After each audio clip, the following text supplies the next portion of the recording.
Bismillahirrahmanirrahim. Assalamualaikum warahmatullahi wabarakatuh. Selamat pagi Bapak juga teman-teman sekalian. Pertama-tama marilah kita panjatkan puji syukur kehadirat Ilahi Robbi yang telah memberikan rahmat, kesehatan, dan keselamatan kepada kita semua sehingga kita dapat berkumpul kembali dalam mata kuliah pengelolaan pendidikan. Nah, alhamdulillah pada kesempatan kali ini kami dari kelompok 11 dalam mata kuliah pengelolaan pendidikan akan menyampaikan materi mengenai pemasaran pendidikan dan kewirausahaan dalam pendidikan. Nah, sebelum kita masuk dalam pematerian, izinkan saya memperkenalkan diri. Saya Butsainah dengan NIM 2005724 sebagai moderator pada hari ini. Juga teman-teman kelompok kami, yang pertama ada Frida Febriani dengan nomor NIM 2007704, kemudian ada Ida Inayatus Saadah dengan nomor NIM 2000166, dan ada Salma Ramadhani Putri dengan nomor NIM 2007764. Nah, langsung saja kita mulai kepada sesi pematerian yang pertama. Baik, di sini saya akan menjelaskan mengenai pemasaran pendidikan. Nah, sebelumnya kita harus mengetahui dulu nih, apa itu pemasaran?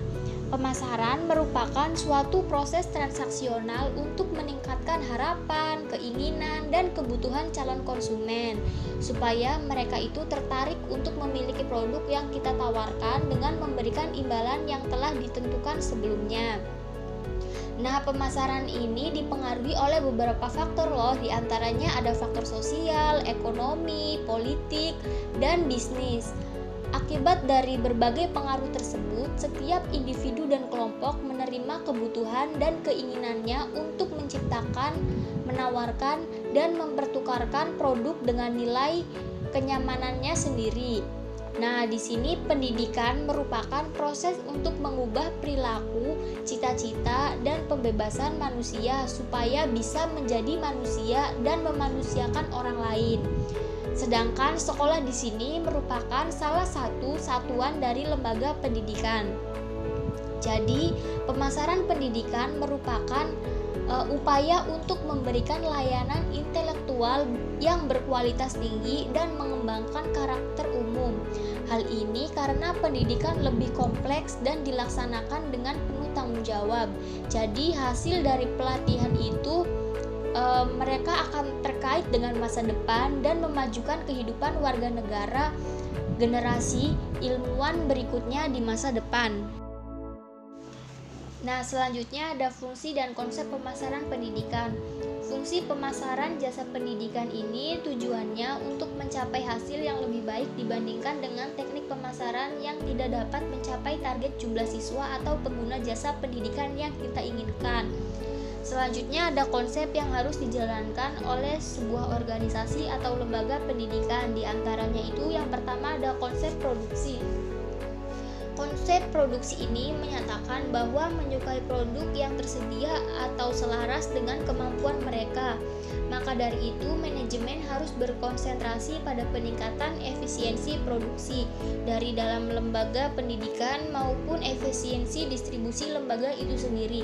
Yang kedua itu ada konsep produk atau jasa. Konsep ini berpegang teguh pada konsumen atau pemakai jasa pendidikan akan menyayangi serta lebih memperhatikan ataupun perhatian terhadap jasa yang ingin kita tawarkan dengan standar mutu dan kinerja yang paling baik serta keistimewaan yang sangat mencolok. Selanjutnya ada konsep penjualan. Konsep penjualan ini menyatakan bahwa konsumen tidak akan membeli dan mencoba jasa yang ditawarkan, kecuali lembaga pendidikan itu menjalankan suatu usaha promosi dan penjualan yang kokoh. Oleh karena itu, diperlukan berbagai teknik penjualan yang sempurna untuk mendapatkan konsumen yang baik. Selanjutnya, yang keempat ada konsep pemasaran masyarakat. Konsep pemasaran masyarakat ini menyatakan bahwa tugas organisasi adalah mengidentifikasikan kebutuhan, keinginan, dan minat pasar sasaran dan memberikan kepuasan yang diinginkan secara lebih efektif dan efisien daripada pesaing untuk mempertahankan dan memperkuat kepercayaan publik. Materi berikutnya mengenai tujuan dari pemasaran pendidikan. Pemasaran pendidikan sendiri bertujuan untuk memberikan arah dan tujuan pada kegiatan lembaga pendidikan.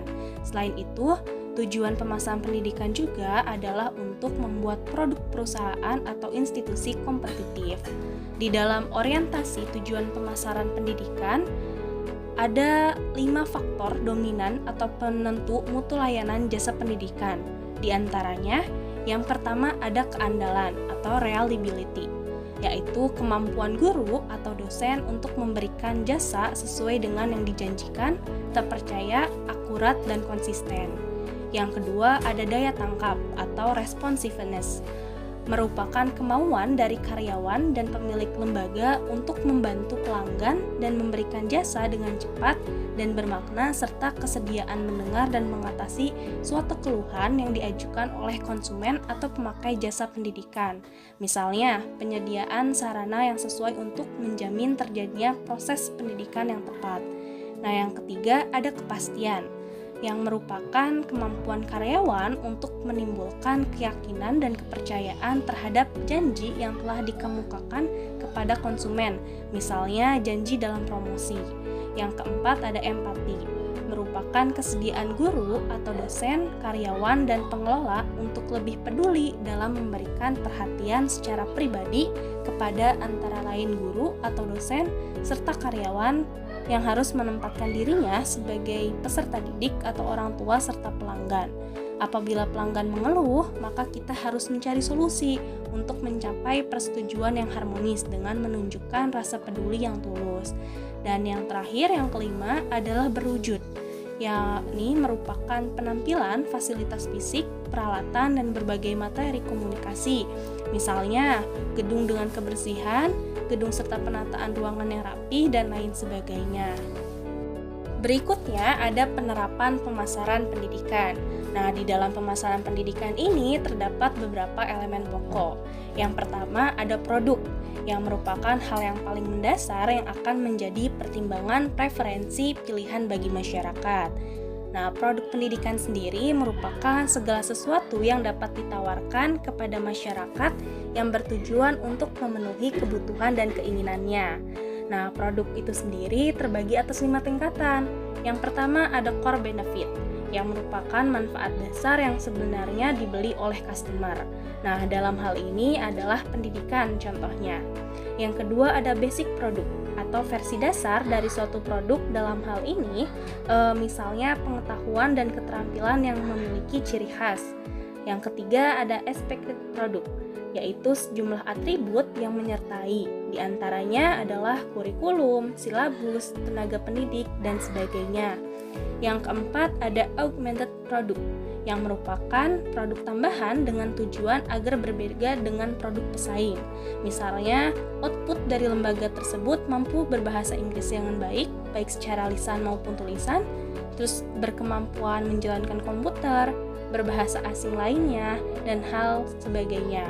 Yang kelima ada potensial produk, yaitu seluruh tambahan dan perubahan yang mungkin didapat produk tersebut, yang merupakan pengakuan lulusan lembaga tersebut dari dunia kerja. Yang kedua ada price. Price ini merupakan elemen yang berjalan sejajar dengan mutu produk, di mana apabila mutu produk baik, maka calon siswa atau mahasiswa berani membayar lebih tinggi sepanjang dirasa dalam batas jangkauannya. Nah, salah satu strategi yang sekarang dikembangkan oleh beberapa perguruan tinggi adalah skimming price. Artinya memasang harga yang setinggi-tingginya pada saat mulai dipasarkan dengan jaminan bahwa produk yang ditawarkan memang berkualitas tinggi sehingga tidak mengecewakan konsumennya. Akan tetapi ketika hendak menetapkan harga, sebaiknya lembaga pendidikan juga memperhatikan beberapa sasaran yang hendak dicapai. Seperti yang pertama, sasaran yang berorientasi pada keuntungan yang bertujuan untuk mencapai target pengembalian investasi untuk memperoleh laba maksimum. Yang kedua adalah sasaran yang berorientasi pada penjualan yang bertujuan untuk meningkatkan volume penjualan, mempertahankan atau meningkatkan market share. Dan yang ketiga adalah sasaran yang berorientasi kepada status quo yang bertujuan untuk menstabilkan harga dan menghadapi pesaing. Nah, Yang keempat, ada place. Nah, place ini merupakan letak lokasi sekolah yang mempunyai peranan sangat penting karena lingkungan di mana jasa disampaikan merupakan bagian dari nilai dan manfaat jasa yang dipersepsikan cukup berperan sebagai bahan pertimbangan dalam menentukan pilihan. Nah, dalam hal ini, penyedia jasa perlu mempertimbangkan beberapa faktor. Di antaranya yang pertama adalah akses, yaitu kemudahan untuk mencapai lokasi. Yang kedua ada visibilitas, yaitu lembaga tersebut dapat terlihat dengan jelas keberadaan fisiknya. Yang ketiga, lalu lintas. Dalam arti tingginya, tingkat kemacetan akan mempengaruhi minat customer terhadap jasa tersebut. Dan yang keempat, ada tempat parkir yang luas. Kemudian yang kelima, ada ketersediaan lahan untuk kemungkinan perluasan usaha. Yang keenam, persaingan, yaitu dengan memperhitungkan lokasi pesaing kita. Dan yang ketujuh adalah ketentuan pemerintah tentang peruntukan lahan sesuai dengan standar pelayanan minimum yang harus dianut oleh setiap lembaga pendidikan. Kemudian, selanjutnya ada promotion, yang merupakan suatu bentuk komunikasi pemasaran, yaitu aktivitas pemasaran yang berusaha menyebarkan informasi atau mempengaruhi dan mengingatkan pasar sasaran atas lembaga dan produknya agar bersedia menerima, membeli, dan loyal pada produk yang ditawarkan oleh lembaga tersebut. Aktivitas tentang bagaimana memberitahu pelanggan tentang keberadaan produk atau jasa. Nah, aspek yang harus dipertimbangkan adalah bentuk komunikasi, khususnya dalam pengiklanan, penjualan personal, promosi penjualan, dan publisitas. Nah, tujuan dari promosi sendiri adalah dalam konteks pemasaran ini yang pertama membangun kepedulian dan ketertarikan terhadap produk jasa dan lembaga penyediaan jasa. Yang kedua, membedakan jasa yang ditawarkan dan lembaga dari pesaing. Yang ketiga, mengkomunikasikan dan menggambarkan kelebihan dari jasa yang tersedia lembaga penyedia jasa tersebut. Yang keempat, memujuk customer untuk membeli dan menggunakan jasa tersebut. Nah, promosi ini lebih diarahkan kepada penyedia jasa pendidikan, sehingga pengaruh image tersebut berperan penting terhadap penjatuhan pilihan customer. Nah, promosi yang berlebihan mempunyai hubungan korelatif yang negatif terhadap daya tarik peminat, sehingga kita harus menyesuaikan dengan porsi yang cukup dalam mempromosikan produk kita. Yang keenam, ada physical evidence, yang merupakan sarana dan prasarana yang mendukung proses penyampaian jasa pendidikan sehingga akan membantu tercapainya janji lembaga kepada pelanggannya. Dan yang terakhir, ada proses. Nah, dengan demikian, proses penyampaian jasa pendidikan merupakan inti dari seluruh pendidikan. Kualitas dalam seluruh elemen yang menunjang proses pendidikan menjadi hal yang sangat penting untuk menentukan keberhasilan proses pembelajaran, sekaligus sebagai bahan evaluasi terhadap pengelolaan lembaga pendidikan, dan citra yang terbentuk akan membentuk sirkulasi dalam merekrut pelanggan pendidikan. Materi selanjutnya yaitu karakteristik dan dimensi jasa pendidikan. Menurut Mulyawan dan Siddhartha, tahun 2014 menjabarkan 4 karakteristik jasa pendidikan sebagai berikut.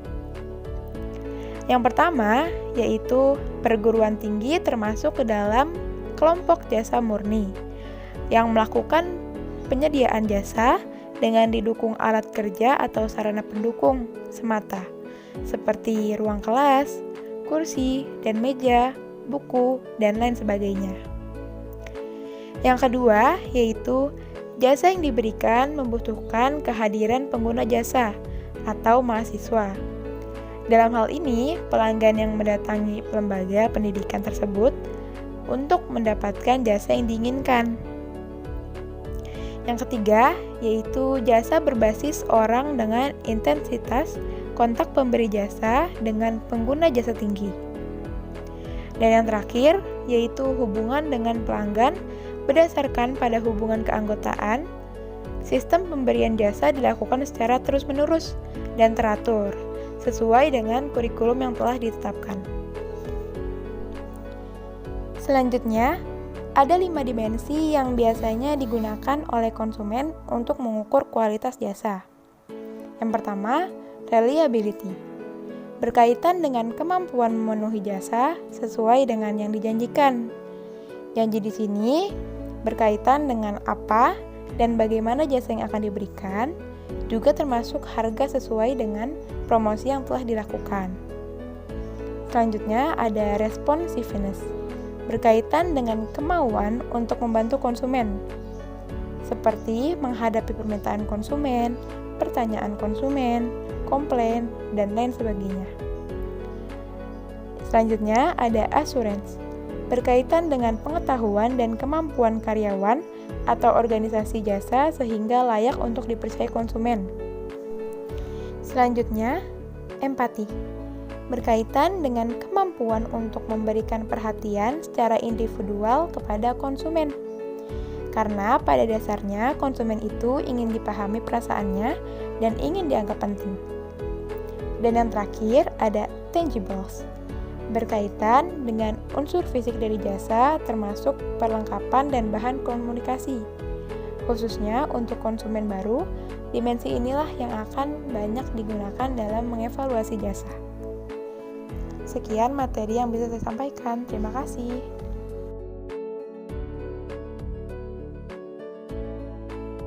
Saya Frida Febriani. Di sini saya akan menjelaskan mengenai materi kewirausahaan pendidikan.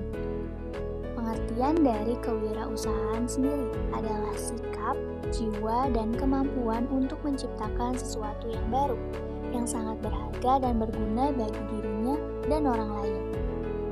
Nah, kewirausahaan sendiri adalah pola pikir dan jiwa yang selalu aktif atau kreatif, berdaya, yang mencipta, berkarya, dan rendah hati, serta berusaha meningkatkan pendapatan dalam kegiatan usahanya.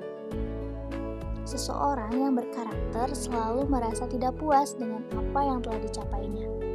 Nah, untuk wirausahawan sendiri adalah orang yang tahu bagaimana memanfaatkan peluang dalam pengembangan usahanya guna untuk meningkatkan taraf hidupnya.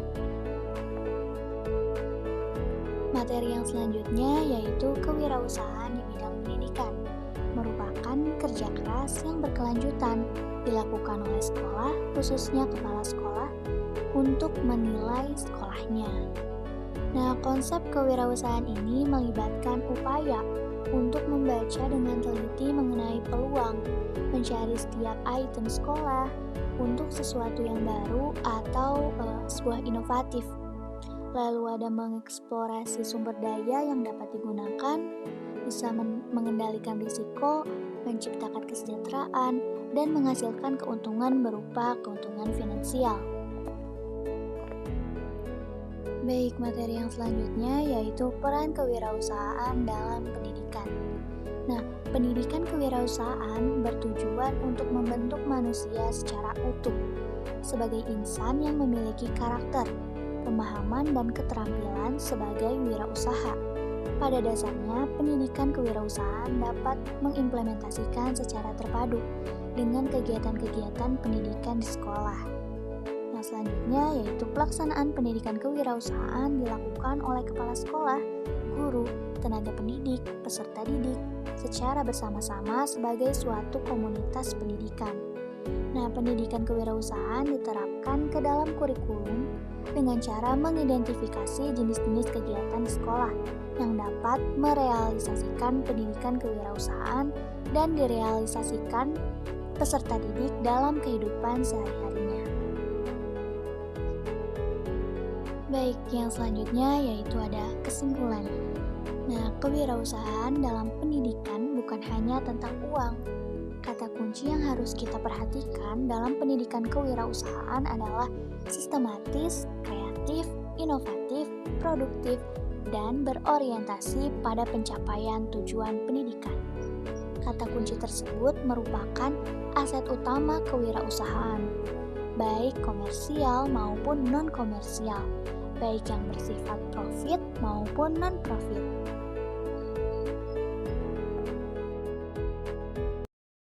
Demikian presentasi dari kelompok kami. Mohon maaf apabila ada kekurangan selama penyampaian pematerian.